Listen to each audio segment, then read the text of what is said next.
So, okay, yes, everyone. So we're talking about the partition. We were talking about the probability of an event R naught. ठीक है? R naught. हमारे पास दो partitions थे, T naught and T1. ठीक है?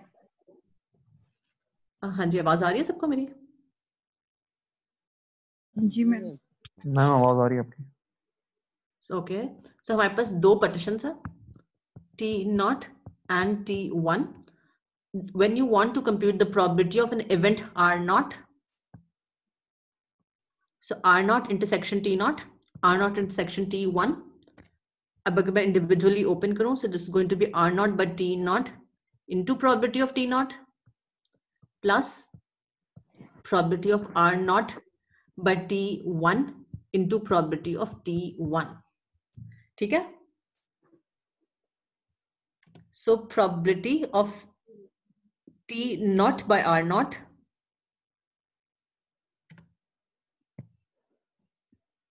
probability of T0 by R0 is exactly equal to probability of R0 by T0 into probability of T0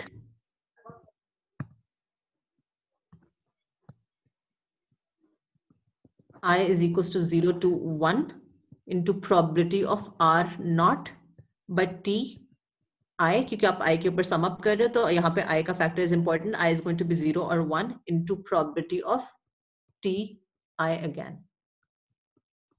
ठीक है? So this is your probability of your partition T0 such that an event R0 has occurred.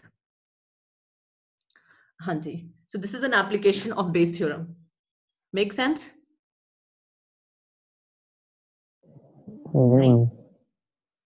So okay, how about what is going to be the probability of T1 by R1?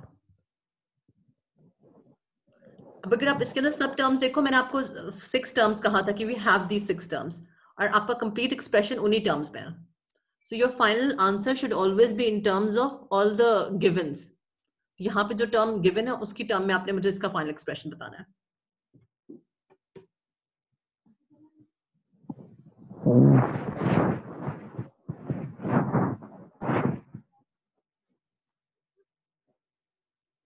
Probability of R1 T1.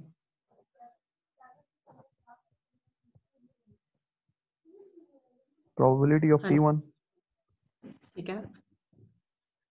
divided by probability of R0 T0 summation.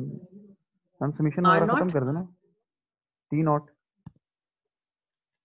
R0 by T0. Probability of R0 by T0. By T0. Probability of T0. T0 plus probability of R0 T1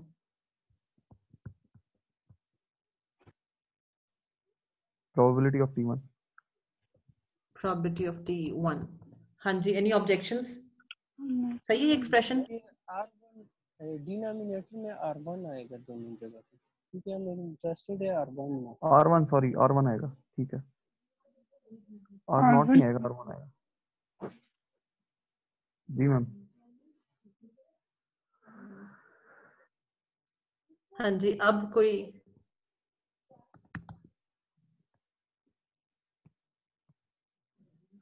It's okay. Give me a minute. Let me.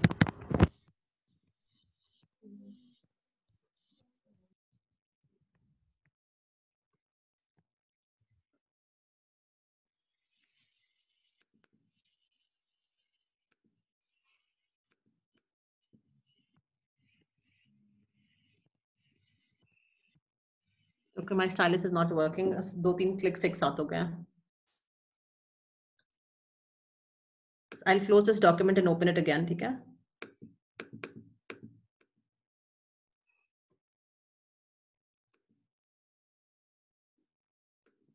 आप लोग compute करो probability of T0 by R1.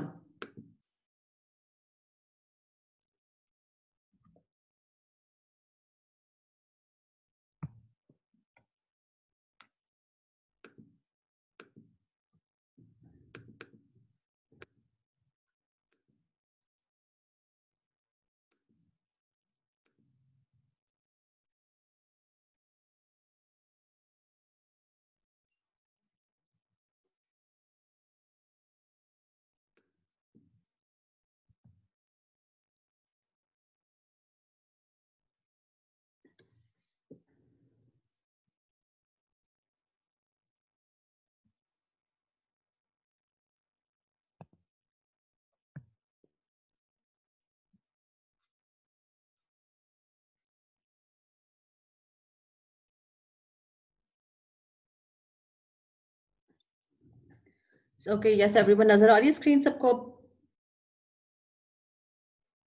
Hello. Ji ma'am आ रही है ना. Okay.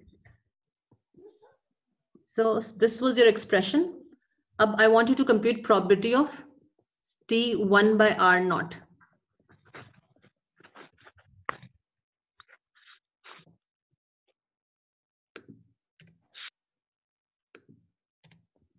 Hanji, what is probability of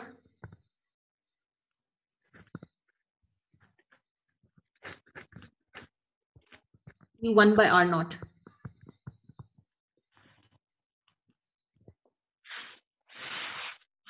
Then probability of R naught by T1 into probability of T1 Hanji, denominator divided form. by summation I from 0 to 1 From 0 to 1. probability of R naught by Ti R naught by Ti into probability of Ti. into probability of Ti. Hanji. Now the last posterior probability that is left is probability of T naught by R1. Expression hoga? Then probability of R1 1 divided by Hanji. T naught into probability of T naught summation I from 0 to 1 probability of R1 by Ti into probability of Ti. Into probability of Ti. ठीक है? So these are the four posterior probabilities जो आप compute कर सकते हो और हमने इन सबको compute किया in terms of variables that are. ठीक है? तो आपके पास आपको क्या क्या information given थी?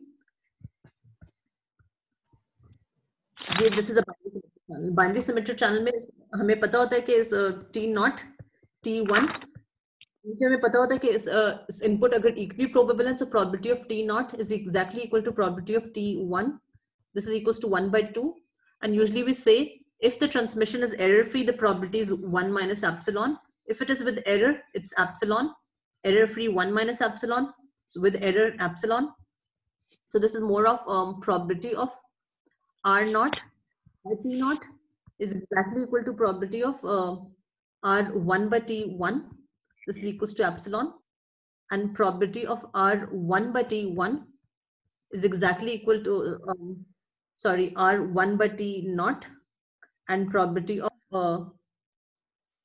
which one is left?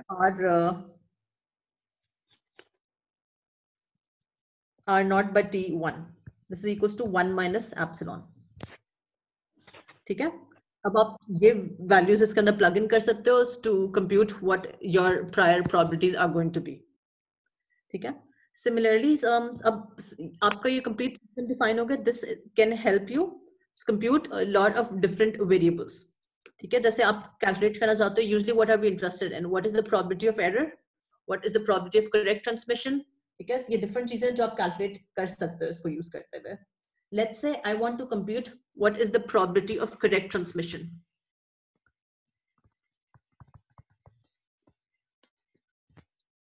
Correct transmission का क्या मतलब होगा कि आपने T naught transmit किया और R naught मिल गया. This is one possibility of correct transmission.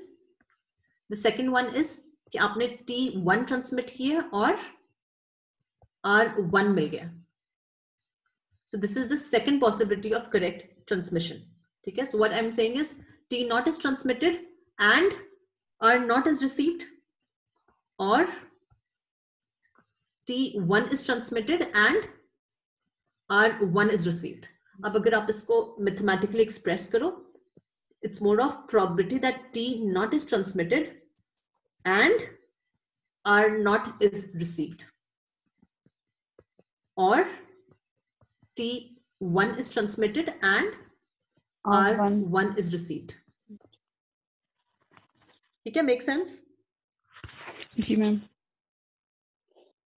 हाँ जी, अब इस expression ये मैंने आपको correct transmission की definition explain कर दिया.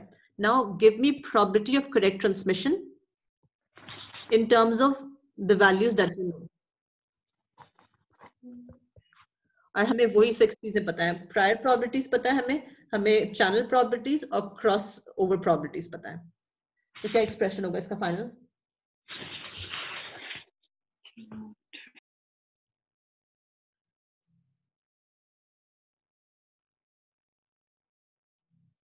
T not by R naught होगा ना मैम ये?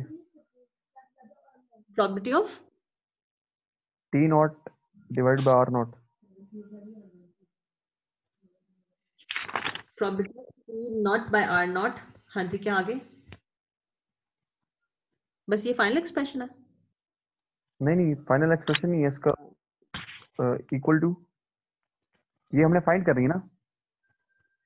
नहीं, आपने फाइंड करना है प्रोबेबिलिटी ऑफ करेक्ट ट्रांसमिशन, ठीक है? और मैंने आपको क्या एक्सप्लेन किया कि probability of correct transmission is equal to this. तो use this to express this in terms of variables that you know. अब आप इस एक्सप्रेशन से आगे स्टार्ट करो कि आगे आप इसको लेकर जाओ in terms of all the knowns. आपको क्रॉसओवर प्रोबेबिलिटी पता है, आपको चैनल प्रोबेबिलिटी पता है, आपको प्रायर प्रोबेबिलिटीज पता है, ठीक है? आपको ये सब पता है, probability of T naught, probability of T1, probability of R naught bye T naught, probability of R1 by T1, probability of R naught by T1, probability of R1 by T naught। ये 6 चीजें आपको पता है, ठीक है? अगर मैं एक स्टेप आपको और कर देती हूँ,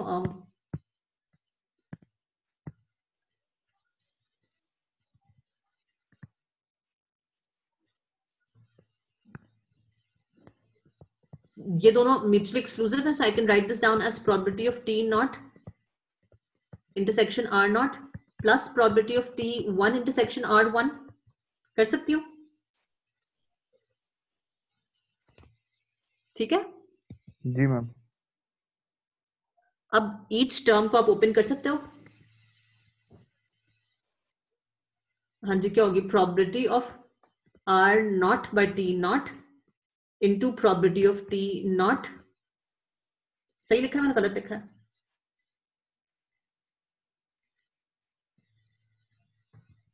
यही होगी मैम। क्यों, ये क्यों होगी?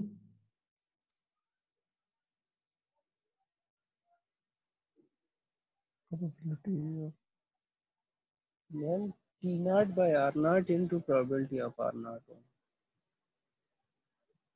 क्या होना चाहिए? प्रोबेबिलिटी of T not bye T R naught naught by R into probability into of R naught, R naught।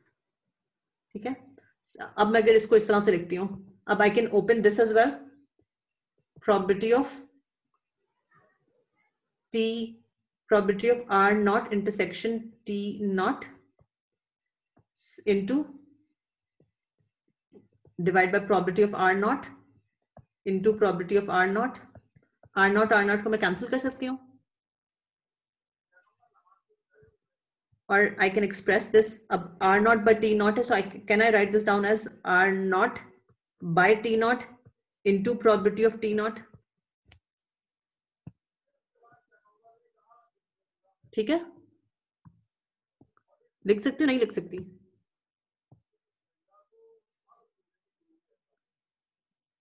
हाँ जी Hamid, this is exactly equal to this। है एक्सप्रेशन दोनों इक्वल या नहीं है? Yes ma'am.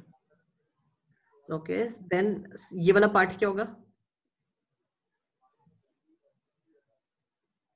सेकंड पार्ट में। हाँ जी, सेकंड पार्ट। ये तो मैंने फर्स्ट पार्ट के लिए लिखा है, ठीक है? What is your second part?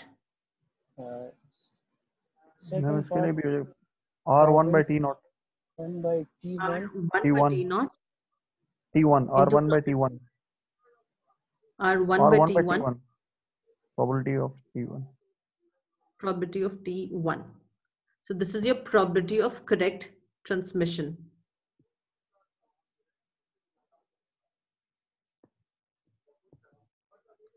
ठीक है? Similarly, you can compute probability of incorrect transmission for this as well।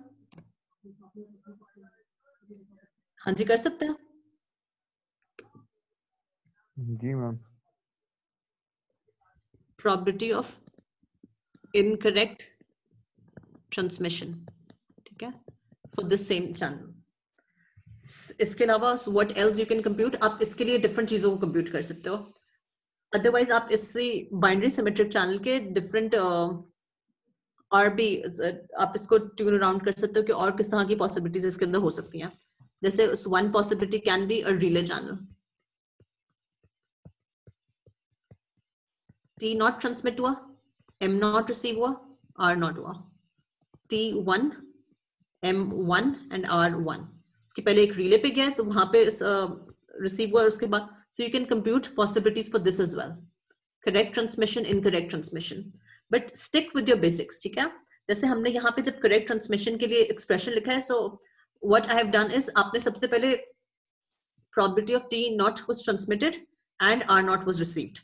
आप just like think of the definition of what is correct transmission. So let's say अगर मैं इसके लिए what is correct transmission? Correct transmission क्या है आपके पास? कि T not transmit हो, R not receive हो. Or not that's receive. one possibility. T1 transmit हो, R1 receive. Now अगर आप first possibility के अंदर जाते हो T naught and R naught, अब ये अचीव होने के आपके पास दो different paths हैं. ठीक है? T naught was transmitted, M naught was received, and R naught was received. This is like one path जिससे आप उसको achieve कर सकते हो. Second possibility क्या है कि T naught transmit हो, error आ जाए, M1 relay के ऊपर, उसके बाद M naught transmit हो और फिर R naught आ जाए. So एक दफा flip हुई, second time flip हुई है. So two incorrect transmissions has made your correction, has given your correct transmission. ठीक है? Similarly, अगर आप second path को देखते हो, T1 transmit हो और R1 receive हो. So उसके अंदर भी you have two possibilities कि T1 transmit होता है, M1 आ जाता है, M1 transmit होता है, R1 आ सकता है. या फिर T naught से M naught और M naught से R1. So just analyze it. आपको इसको analyze करने के लिए base theorem required है, आपको conditional probability required है और आपको कुछ भी required नहीं है. Law of total probability पता होना चाहिए, base theorem पता होना चाहिए, independence, mutual exclusivity. So start के अंदर मैंने आपको वही definitions explain की थी और उसके बाद हमने उसको इनके ऊपर apply किया. ठीक है? हाँ जी, all good? कर सकते हैं इसको आप different तरीके से solve खुद? नहीं? Yes. नाम कर सकते हैं थोड़ी सी प्रैक्टिस के बाद. हाँ जी, ठीक है. तो just like any different जो आपको examples बता रही हूँ, इन सबको खुद practice करना, so you'll be able to solve it. ठीक है? So this is binary symmetric channel. Another application of it can be for classification. ठीक है? So आप उस classification की example को उसमें आपको थोड़ा सा basic explain करती हूँ, बाकी आप लोग please उसको देख लीजिएगा. उसके बाद I'll stop.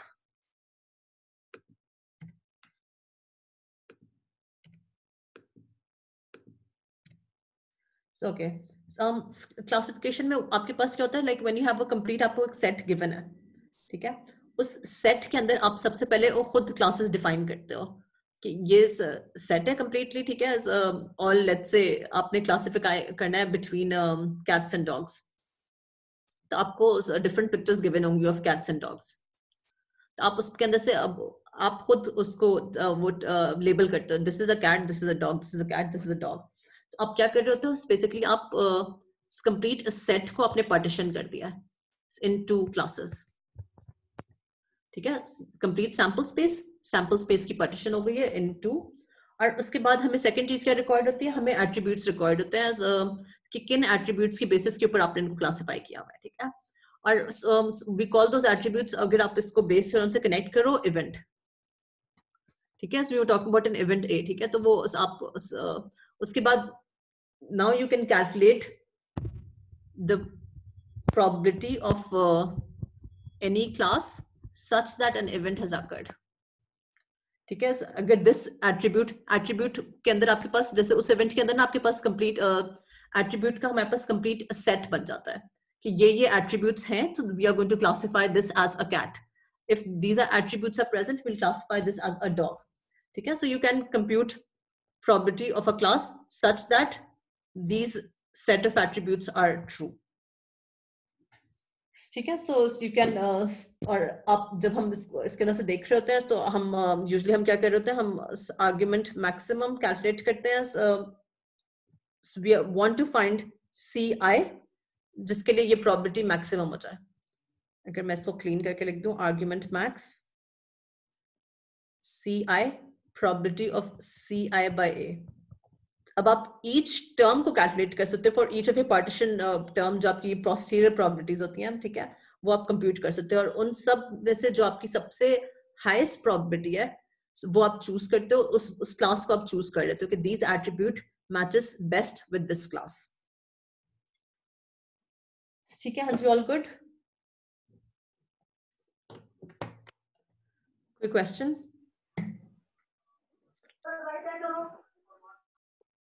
स्टार्ट से लेके अब तक कोई भी क्वेश्चन आप लोग पूछ सकते हो। I am done.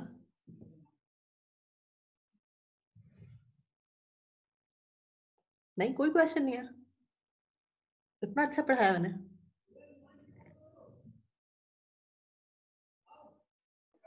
Ma'am practice से अभी थोड़ा सा इसको मजीद समझते हैं तो फिर नेक्स्ट क्लास में सवाल पूछेंगे आपसे। ठीक है, इंशाल्लाह। So I just stop here. Thank you everyone.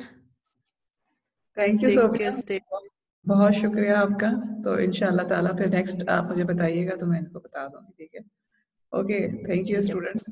आप डॉक्टर सोफिया के लेक्चर्स बहुत गौर से सुने, क्योंकि इसमें से आपके क्वेश्चंस वगैरह मैं मोस्ट प्रोबेबली नेक्स्ट होमवर्क में भी कुछ डालूंगी, और प्लस ये कि नेक्स्ट जो है वो आपके एग्जाम में भी कुछ ना कुछ डलेगा इसमें से। So just ask question from doctor Sophia. आप लोगों को ईमेल वगैरह आप मुझे भी कर सकते हैं, या उनका भी ईमेल एड्रेस मैं आपको दे दूंगी, ठीक है? ओके, थैंक यू, चलें, अल्लाह हाफ़िज़।